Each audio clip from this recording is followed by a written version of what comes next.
Alhamdulillah, Bapak jemaah yang kami hormati, Masjid As-Solihin pada subuh hari ini kita kembali melanjutkan kegiatan kita untuk mengkaji kitab Hadis Arba'un An-Nawawi, di mana kebetulan jadwalnya adalah pekan keempat. Alhamdulillah, di bulan Zulqa'dah ini kita masih diberi Allah kesempatan untuk melaksanakan rangkaian kegiatan amal kita mulai dari sholat subuh berjamaah, beriktikaf di masjid. Kita niatkan nawaitul i'tikafa fil hadzal masjid lillahi ta'ala. Kemudian taklim, yaitu kegiatan mengkaji, dalam hal ini kajian hadis Arba'un An-Nawawi. Hari ini langsung saja kita masuk hadis ketiga. Al-Hadis Salis, Al-Hadis Salis, hadis ketiga. Halaman kita halaman 8. Pendek hadis hari ini dan juga temanya melanjutkan daripada hadis sebelumnya, hadis kedua. Kita baca An Abi Abdurrahman, diriwayatkan dari Abi Abdurrahman, bapaknya Abdurrahman bin Umar, Abdillah, namanya Abdillah, panggilannya Abi Abdurrahman, bapaknya Abdurrahman. Berarti dia punya anak bernama Abdurrahman. Namanya Abdillah, Abdullah, namanya Abdullah. Abdullah ini ibni Umar, anaknya Sayyidina Umar ibni Khattab. Berarti anaknya Sayyidina Umar bin Khattab. Namanya Abdullah. Abdullah punya anak lagi namanya Abdurrahman. Jadi ada 4 nama di sini: Abdurrahman, Abdullah, Umar sama Khattab. Ini adalah anaknya Sayyidina Umar yang bernama Abdullah bin Umar radhiyallahu anhu, semoga Allah meridhai mereka berdua. Qala, berkata, sami'tu Rasulullah sallallahu alaihi wasallam, aku mendengar Rasulullah sallallahu alaihi wasallam bersabda, yaqulu, bersabda, buniyal Islam ala khamsin, syahadati an la ilaha illallah wa anna Muhammadar Rasulullah, wa iqamis sholati wa ita'uz zakati wa hajjil baiti wa shaumi Ramadan. Ini kira-kira hadisnya isinya berarti tentang rukun Islam, menyambung daripada materi hadis yang kedua kemarin tentang di mana malaikat Jibril datang di kumpulan Nabi dan juga para sahabat di majelisnya, bertanya tentang Islam, bertanya tentang iman, ihsan, dan juga bertanya tentang tanda-tanda kiamat. Hadis ketiga ini juga merupakan hadis induk kita tentang mempelajari apa itu Islam, rukun Islam. Mungkin pertama-tama sebelum membahas hadisnya, seperti biasa kami ingin menyampaikan sedikit manaqib atau biografi daripada sahabat Nabi yang bernama Abdullah bin Umar. Kalau hadis pertama, kedua tadi riwayatnya adalah Sayyidina Umar. Hadis ketiga ini riwayat daripada anaknya, yaitu Abdullah bin Umar.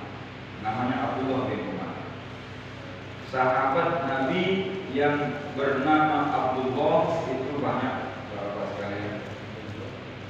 yang bernama Abdullah itu banyak. Karena Nabi Muhammad sendiri berkata, bersabda, inna ahabba asma'ikum ilallah, sesungguhnya nama yang paling dicintai kepada Allah adalah Abdullah wa Abdurrahman, Abdullah dan Abdurrahman. Karena Nabi bersabda seperti itu, maka banyak para sahabat yang menamakan anak-anaknya dengan nama Abdullah. Salah satunya adalah Abdullah bin Umar. Nah, dari sahabat Nabi yang bernama Abdullah, ada 4 sahabat yang dijuluki Abadillah, yaitu 4 Abdullah. Yang 4 ini luar biasa istimewa mereka. Semuanya pemuda. Yang pertama Abdullah bin Abbas. Berarti Abdullah anaknya Abbas, Sayyidina Abbas. Sayyidina Abbas ini adalah pamannya Nabi yang paling muda. Abbas pamannya Nabi yang paling muda. Kalau berarti Abbas ini bin Abdullah juga, karena bukan bin Abdullah, bin Abdul Muthalib kan pamannya Nabi. Abbas bin Abdul Muthalib. Abbas ini pamannya Nabi paling muda. Selisih umurnya dengan Nabi hanya 2 tahun. Lebih tua 2 tahun. Jadi sebaya, walaupun paman sebaya. Kemudian yang kedua setelah Abdullah bin Abbas, yang kedua adalah Abdullah bin Umar, anaknya Sayyidina Umar, memberi nama Abdullah. Yang ketiga Abdullah bin Amr al-As. Yang terakhir Abdullah bin Zubair. Semua ini anak-anaknya para sahabat. Mereka berempat ini ikut Nabi dari kecil. Kalau kita sekarang ngomongnya santri Nabi lah, santri Nabi Muhammad SAW. Dari kecil sudah ikut sama Nabi, sudah ikut belajar sama Nabi, dan juga melayani Nabi Muhammad. Ada yang bagian bawa sendal, ada yang bagian menyiapkan air wudhu, ada yang bagian di rumah menyiapkan barang Nabi dan lain sebagainya. Makanya mereka menjadi orang-orang yang luar biasa. Tapi hari ini kita fokus kepada Abdullah bin Umar. Abdullah anaknya Sayyidina Umar bin Khattab, yang mana dia lahir pada tahun ketiga nubuwah, tahun ketiga kenabian. Berarti umur Nabi 43 tahun. Abdullah bin Umar lahirlah pada tahun ketiga kenabian. Pada saat dia lahir, Sayyidina Umar belum masuk Islam. Karena kita sudah bahas kemarin, Sayyidina Umar masuk Islam itu tahun ke-6. Tahun ke-6 kenabian. Ketika Sayyidina Umar masuk Islam tahun ke-6 kenabian, semua istri dan anak-anaknya pun diajak masuk Islam, termasuklah Abdullah bin Umar. Jadi masih belia, umur 3 tahun sudah diajak bapaknya untuk masuk Islam.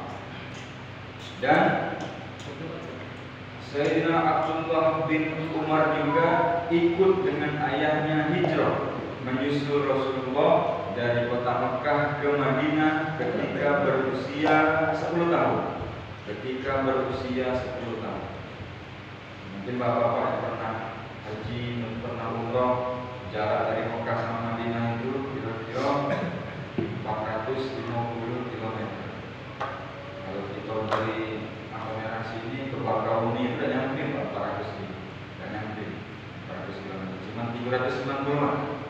Nah ini Abdullah bin Umar ikut rombongan ayahnya Sayyidina Umar bin Khattab hijrah dari Mekah ke Madinah 450 km, tentu dengan berjalan kaki. Usianya sangat kecil, 10 tahun, ikut hijrah. Artinya Abdullah bin Umar dari kecil pun sudah sangat kuat keimanannya, sudah sangat mantap, karena ayahnya itu bukan orang sembarangan, Umar bin Khattab. Sayyidina Abdullah bin Umar pun ikut hijrah ke Madinah, meninggalkan rumahnya di Mekah, meninggalkan hartanya di Mekah, ikut hijrah menyusul Rasulullah ke Madinah. Kemudian pada masanya Abdullah bin Umar, atau yang lebih sering disebut dengan Ibnu Umar, biar lebih singkat, Ibnu Umar, anaknya Umar, atau Ibnu Faruq, anaknya Faruq itu julukan ayahnya, julukan Sayyidina Umar, Ibnu Faruq. Ikut dengan Nabi, belajar sama Nabi, meneladani betul kepada Rasulullah SAW. Di satu ketika bahkan hal-hal yang remeh pun dia ikuti, dijuluki peniru Rasulullah SAW. Apa yang dilakukan Rasul ditirunya sama Ibnu Umar. Karena Rasulullah berhenti di satu tempat lalu berdoa dengan posisi berdiri, Ibnu Umar pun ketika melewati tempat itu berhenti dan juga berdoa dengan posisi berdiri. Ketika melihat Rasulullah berdoa dengan duduk di satu tempat, Ibnu Umar pun mengikuti, akan duduk dan juga berdoa. Bahkan yang paling aneh itu, Rasulullah pernah turun dari untanya, muter Rasulullah 2 kali, tanpa bertanya, tanpa tahu apa tujuannya Rasulullah itu. Ibnu Umar pas turun unta pun ikut muter 2 kali, tanpa apa cerodean apalah, ya hanya meniru saja. Pokoknya Ibnu Umar hanya meniru saja karena saking mencintai cinta kepada Rasulullah. maka dijuluki sang peniru, benar-benar meniru Rasulullah. Kemudian Ibnu Umar ini juga termasuk sahabat yang paling disegani karena beliau adalah perawi hadis terbanyak kedua setelah Abu Hurairah. Abu Hurairah kita tahu hampir 24 jam mengikuti Nabi, mengikuti Rasulullah.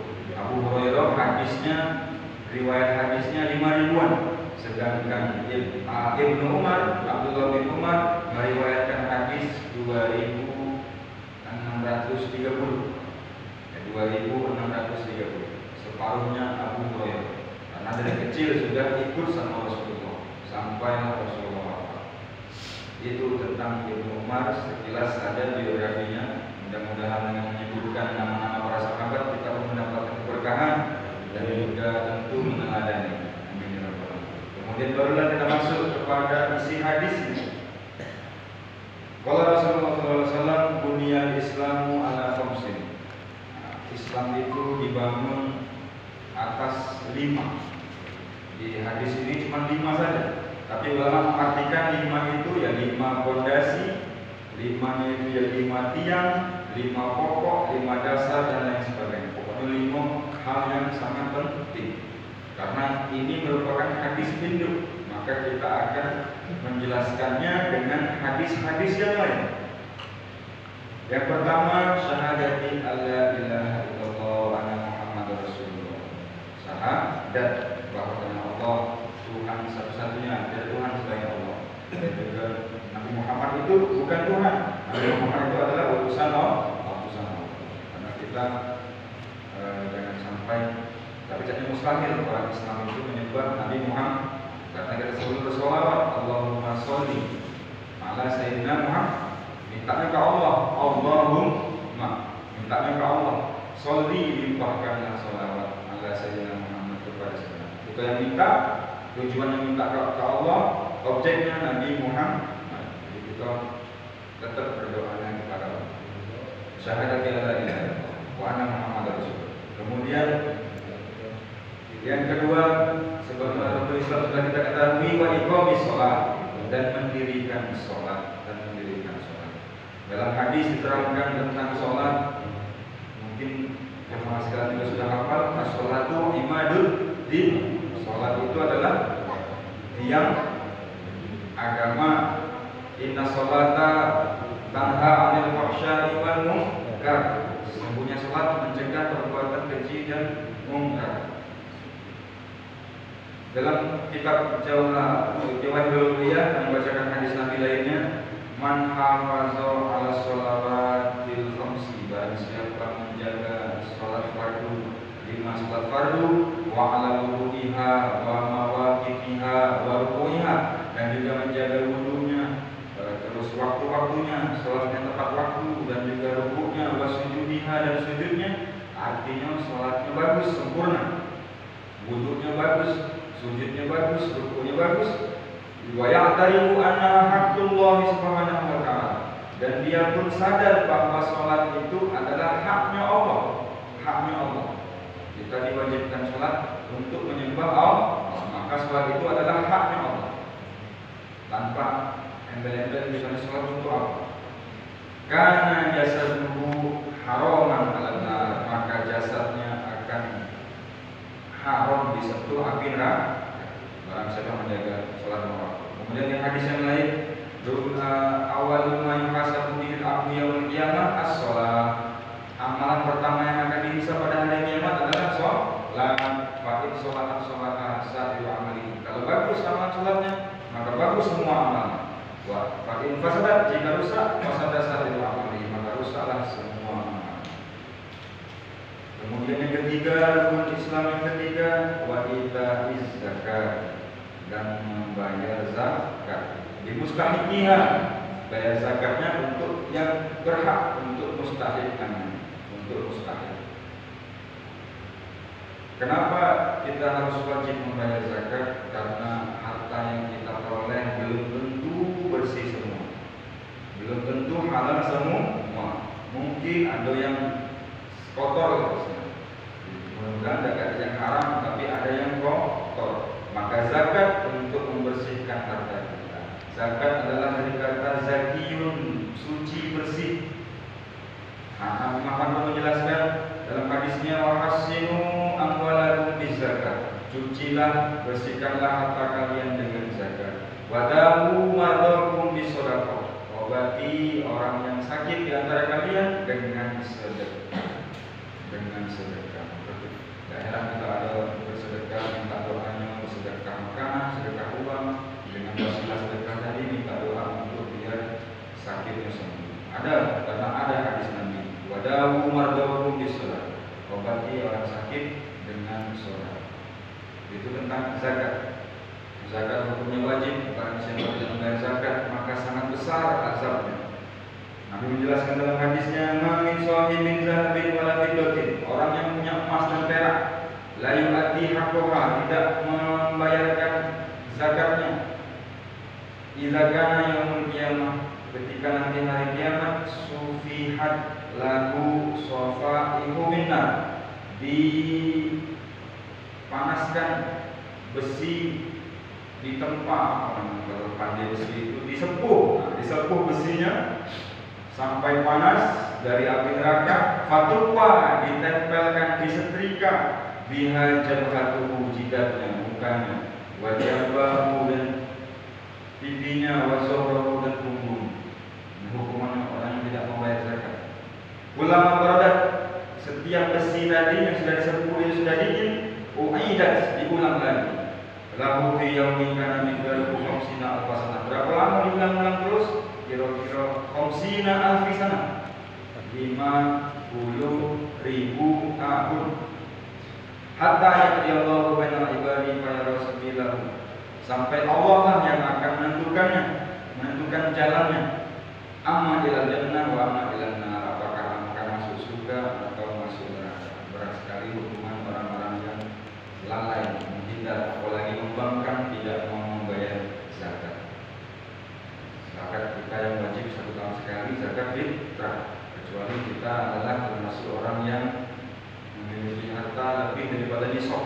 Nisab harta zakat mal. Zakat mal pun zakatnya cuma setahun sekali karena ada nisab dan juga haul. Nisabnya 85 gram emas dimiliki selama haul 1 tahun.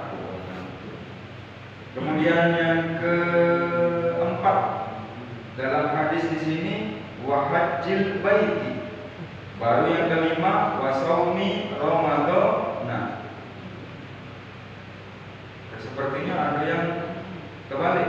Kalau kita buka lagi hadis kedua kemarin, Rasulullah mengajarkan tentang Islam itu puasa dulu baru haji.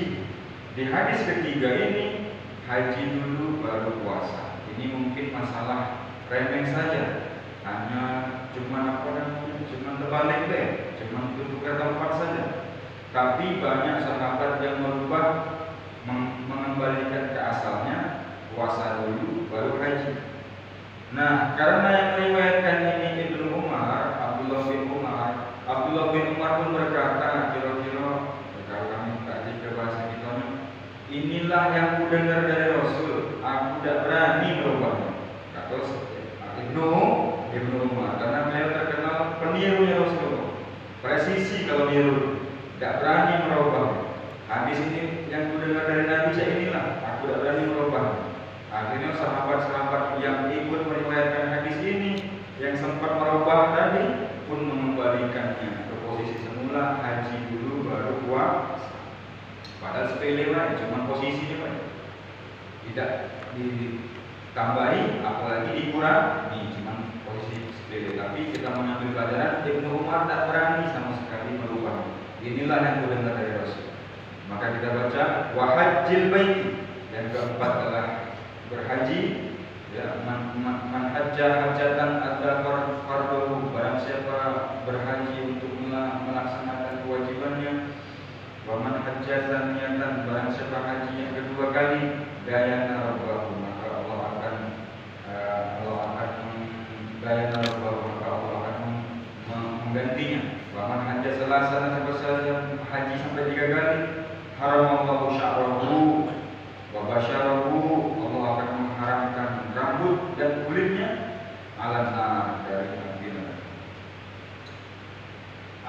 umratu ila umrati, hadis yang lain, umrah ke umrah kafaratun adalah sebagai kafarah ila ma bainahuma. Wal hajjul mabrur, sedangkan haji yang mabrur laisa lahu jazaa'un ilal jannah, tidak ada balasan kecuali surga. Mudah-mudahan kita diberi kesempatan oleh Allah untuk dipanggil ke Baitullah untuk haji atau umrah. Amin. Dan juga karena ini dekat bulan haji, maka ketika ada kesempatan tetangga, kerabat yang ingin, saudara yang ingin berangkat haji, maka sebaiknya kita hadiri, kita ikut melepas kepergiannya dengan mengharapkan keberkahan, ya. Selain pahala besar, juga mudah-mudahan sebagai wasilah kita juga ikut nanti diundang oleh Allah Subhanahu wa Ta'ala. Terakhir, rukun Islam terakhir yaitu wasawmi Ramadan. Puasa Ramadan. Kita baru saja melaluinya Ramadan. Dan tentu saja kita berharap akan bertemu lagi dalam bulan Ramadan. Karena dalam hadis Nabi, "Lau ya'lamun nas ma fi Ramadan", jikalah manusia itu tahu apa yang ada di dalam Ramadan, keberkahannya, kemuliaannya, minal yumni wal barakah, daripada kemuliaan dan keberkahan, la tamannau ayyakuna haulan, dan maka mereka akan berharap setahun sempurna ini, setahun penuh ini adalah bulan Ramadan. Atau dalam hadis yang kedua, man shoma Ramadan la yanamu hisaban gufirallahu ma pada meminta mimata akhir.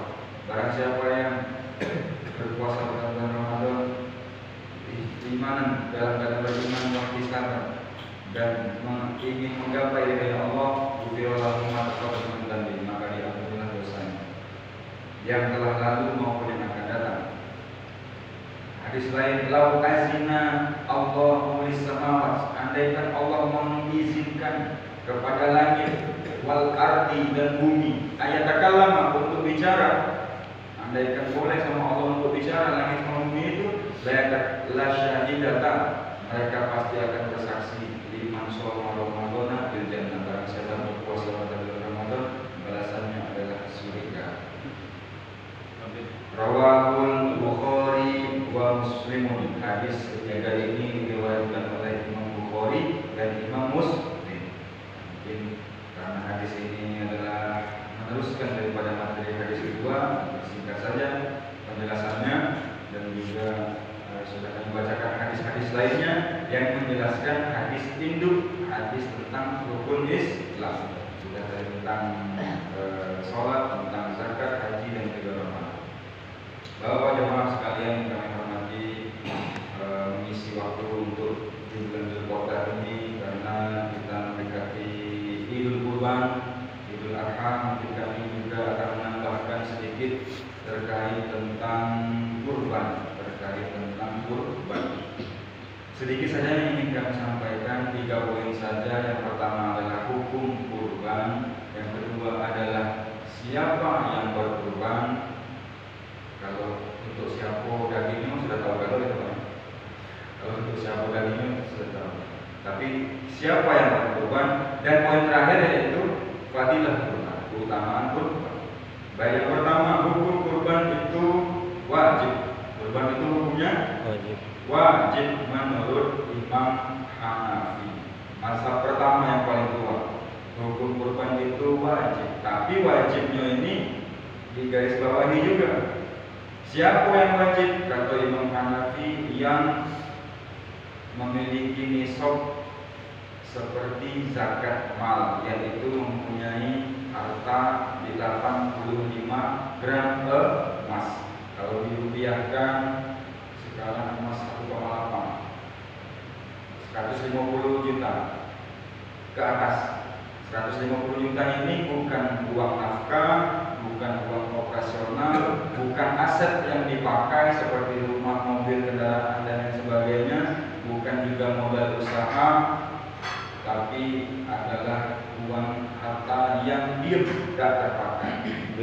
Siapa yang punya 150 juta ke atas, maka masuk nisab zakat. Wajib zakat mal, juga wajib kurban, kata Imam Hanafi. Sedangkan mazhab yang lainnya, mazhab Maliki, Syafi'i, dan Hambali sepakat kalau kurban itu sunnah muakkadah. Sunnah muakkadah kalau kita artikan sunnah yang dianjurkan. Sunnah, kalau bahasa Palembangnya sunnah nian. Lain kan kalau makanan lemak sama lemaknya itu. Kalau lemak ya habis makanannya, tapi kalau lemaknya nambah. Kalau lemaknya itu nambah. Nah, kurban ini menurut 3 mazhab lainnya sunnah muakkadah. Di atasnya sunnah, di bawahnya wajib, tengah-tengah. Tetapi mereka berbeda pendapat siapa yang sunnah muakkadah, siapa yang kena. Kalau mazhab yang kedua, mazhab Maliki, yang kena hukum kurban ini sunnah muakkadah, yang punya harta separuhnya tadi, separuhnya zakat mal, jadi kira-kira 60 juta. Sedangkan menurut mazhab Imam Syafi'i, siapa yang terkena hukum sunnah untuk kurban adalah yang mampu atau yang mempunyai harta berlebih cukup untuk hari Idul Adha 3 hari tasyrik, dan dia punya harta lebih itu cukup untuk dikurban. Jadi selama 4 hari cukup untuk nafkahnya, cukup untuk operasional,